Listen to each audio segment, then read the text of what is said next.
todos. Hoy vamos a presentar un caso clínico de tuberculosis. Los exponentes de hoy son López Aguilar Salidayán, Nieto Basilio, Jocelyn Andrea, Santa María Penadillo Jorge y quien les habla Ángel Porca Silva.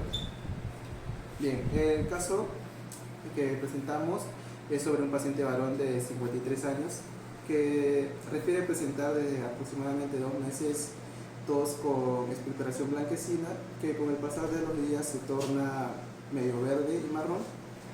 Asimismo refiere fatiga y la pérdida de peso de hasta 4 kilos. En el primer mes también refiere pérdida de apetito. También manifiesta que hasta en 2 oportunidades presentó tos con eliminación de sangre, que conocemos como hemoptosis. Se le realiza la prueba cutánea PPD. Hemoptisis. Hemoptisis. Okay. Sí. Bien. Se le realiza la prueba cutánea de PPD positiva, que resulta positiva. Refiere también el paciente vivir con su hijo de 20 años que tiene un diagnóstico de tuberculosis, que actualmente está en proceso de tratamiento, por lo que a este paciente también se le pide las radiografías de tórax posterior anterior y lateral, asimismo también una tomografía. Continuando con la exposición, continuamos con el plan de trabajo, que es las pruebas de diagnóstico para la tuberculosis. Bueno, tenemos 3 puntos, ¿no? Vaciloscopía, la radiografía simple de tórax y la tomografía. La vaciloscopía llega a ser una muestra principalmente para la búsqueda de bacilos de Koch, que es el agente de la tuberculosis. Bueno, de ahí tomamos una radiografía simple de tórax, también que habitualmente se utiliza de manera conjunta, ¿no? Con el test cutáneo de la tuberculina. Y cuando vemos algún tipo de duda en la radiografía de tórax, vamos por la tomografía, que es una prueba de diagnóstico esencial, ¿no? Para los problemas de pulmonares como la tuberculosis. Bueno, al paciente se le toma, ¿no? 3 becarios puto en forma sérica con los resultados positivos de 3 cruces. Y ya pues el diagnóstico es la TBC pulmonar y el paciente empieza un tratamiento específico, ¿no? en un programa de tuberculosis. Continuando con el diagnóstico radiológico, vamos a ver las placas que le tomamos al paciente, una radiografía frontal posterior anterior y una radiografía lateral, en lo cual apreciamos opacidad del lóbulo superior izquierdo con lesiones cavitarias en el ápex izquierdo y Sigue diciendo. Ya. Como les seguía diciendo, podemos apreciar las radiografías, ¿no? Una radiografía frontal posterior anterior y una radiografía lateral, en lo cual apreciamos opacidad del lóbulo superior izquierdo con lesiones cavitarias en el ápex izquierdo, a descartar un proceso específico, ¿no? Como sabemos, en nuestro país hay que pensar primero en una tuberculosis y como podemos observar no se aprecia derrame pleural, masa o adenopatías. ¿Cómo puedes tú diferenciar una radiografía posterior anterior de una antero posterior? ¿Por qué dices que este es posterior anterior? Bueno, digo que es una radiografía posterior anterior, ya que en el corazón estás cerca de la radiografía, la imagen es un poco aumentada, ¿no? En las escápulas, en una radiografía posterior anterior se ven rotadas normalmente hacia afuera de los pulmones y en una radiografía antero posterior las escápulas están superpuestas sobre los campos pulmonares. En las clavículas, en una radiografía posterior anterior, se atraviesan los campos pulmonares más o menos a 5 centímetros por debajo de sus vértices, y en una radiografía antero-posterior las clavículas se van a ver proyectadas con una frecuencia por encima de los vértices pulmonares, ¿no? Y en el caso del corazón, en una radiografía antero-posterior la imagen se va a ver aumentada. Muy bien. ¿Y qué hay con respecto a la cámara gástrica? En una radiografía posterior anterior se aprecia la cámara gástrica. Lo que no lo ves en una antero posterior. Muy bien. Siguiendo con las tomografías, acá vamos a ver las tomografías que le tomamos al paciente.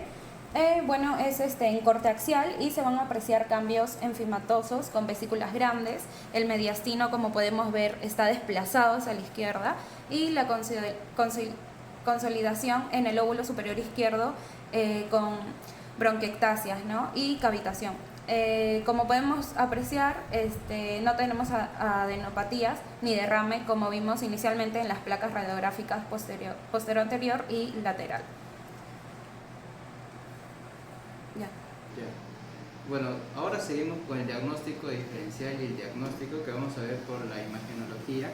Primero debemos saber de que la tomografía, recordando que es la evaluación de elección para ver enfermedades pulmonares, en este caso para ver lo que es la tuberculosis, porque nos va a permitir ver un mejor panorama de lo que son las linfadenopatías, las cavitaciones, que es un signo muy regular en lo que es la tuberculosis, a su vez también los derrames, los empiemas y por supuesto también ver la extensión de la enfermedad que tienen el parénquima pulmonar.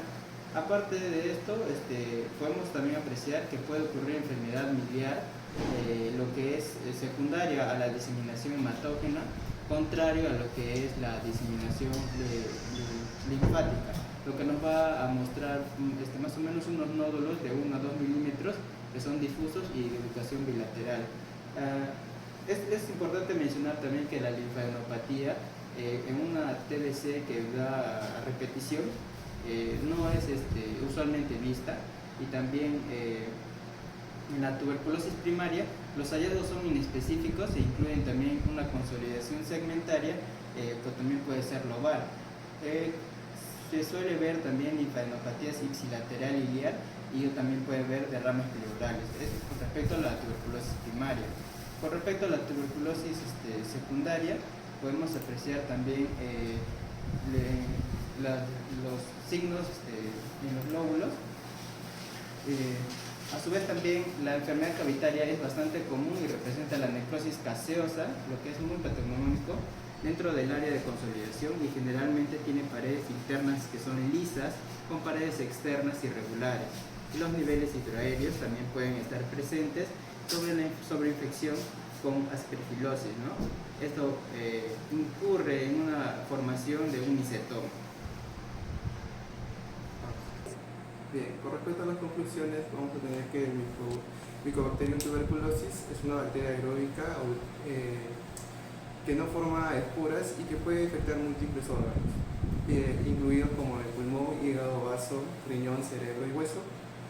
Esta infección se produce a través de las gotitas expulsadas por estos individuos al toser, bueno, y ser inhaladas por el próximo huésped, ¿no?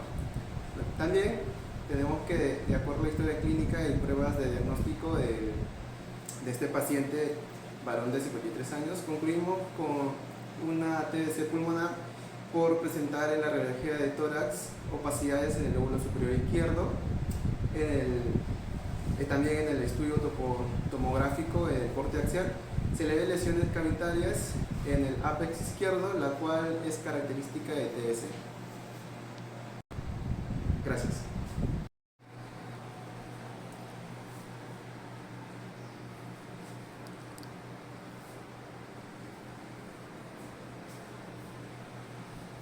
Bien, para concluir nuestra exposición, tenemos que tener en cuenta que, como sabemos, el Perú es un país donde vamos a encontrar mayor casos de tuberculosis, y queremos recomendar a la gente que tenga mucho cuidado, ¿no?, con esta enfermedad, que si ha sido diagnosticada también que no abandone su tratamiento, porque como sabemos hay muchas personas que entran al tratamiento y luego lo abandonan. También que el Ministerio de Salud tenga en cuenta que los trabajadores pueden contagiarse si es que no les dan un buen seguimiento de seguridad, ¿no?, hacia ellos. Y bueno, espero que nuestro caso clínico haya sido de importancia para todos los que nos puedan escuchar, y así disminuir los casos de TBC en el Perú. Gracias. Gracias.